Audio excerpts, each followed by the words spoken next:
Welcome back to my channel. மீதமான சப்பாத்திலேருந்து ஒரு ரெசிபி பண்ண போகிறோம்.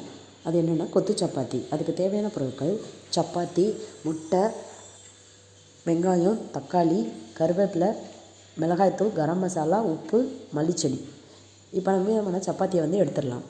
அதை நல்லா உருட்டிட்டு அதை ஸ்மால் பீசஸாக கட் பண்ணி எடுத்துடலாம். இந்த மாதிரி ரெண்டு சப்பாத்தியை நான் மடிச்சுட்டு அதை நீளமாக அப்படி கட் பண்ணி எடுத்திருக்கேன். அதை பார்க்க ரொம்ப அழகாக இருக்கும். இப்போ இந்த மாதிரி கட் பண்ணோன்னா மீதமான சப்பாத்தியை வேஸ்ட் பண்ணாமல் நம்ம இந்த மாதிரி செஞ்சு சாப்பிட்டோன்னா சப்பாத்தியும் வேஸ்ட் ஆகாது, டேஸ்ட்டாகவும் நம்ம சாப்பிட்றலாம். நம்ம கடையிலெல்லாம் வாங்குவோம்ல கொத்து பரோட்டா, அதே டேஸ்ட்டில் தாங்க இருக்கும். ஆனால் இது சப்பாத்தி அவ்வளோதான். நீங்கள் ஒரு தடவை வீட்டில் செஞ்சு மட்டும் பாருங்கள் எப்படி இருக்குன்னு. இப்போ பாத்திரத்தில் எண்ணெயை ஊற்றிட்டு கடுகு, உளுந்தம் பருப்பு போட்டுட்டு கருவேப்பிலை, வெங்காயம் எல்லாத்தையும் வதக்கி விட்டுடலாம். தேவையான அளவு உப்பு சேர்த்துடலாம். எல்லாத்தையும் நல்லா வதக்கி விட்டுடலாம்.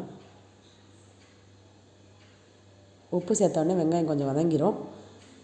வெங்காயம் நல்லா வதங்கினதுக்கப்புறம் நம்ம தக்காளியை சேர்த்துடலாம்.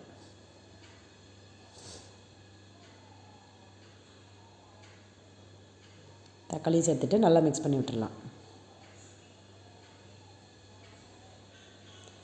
இப்போ மிளகாத்தூள் சேர்த்துடலாம்.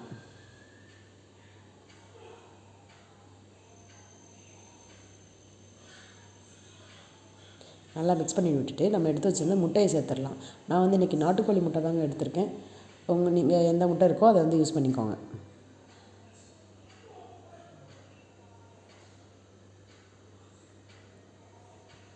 எல்லா முட்டையும் உடச்சி ஊற்றியாச்சு. இப்போ நல்லா மிக்ஸ் பண்ணி விட்டுடலாம்.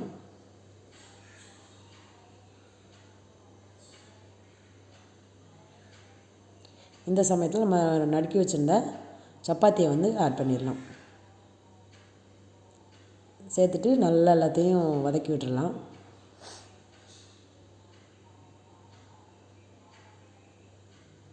கைவிடாமல் நல்லா வதக்கி விட்டுருணுங்க. இப்போ லாஸ்ட்டாக கரம் மசாலா சேர்த்துட்டோன்னா சூப்பரான கொத்து சப்பாத்தி ரெடி ஆகிடுச்சுங்க. ஃபைனலாக நம்ம மல்லிச்செடியை கட் பண்ணி வச்சிருந்தோம்ல அதையும் சேர்த்துடலாம். சூப்பரான டேஸ்ட்டான கொத்து சப்பாத்தி ரெடி. இந்த வீடியோ பிடிச்சிருந்தால் லைக் பண்ணுங்கள், ஷேர் பண்ணுங்கள், சப்ஸ்கிரைப் பண்ணுங்கள். தேங்க்ஸ் ஃபார் வாட்சிங். ஓகே, பாய்.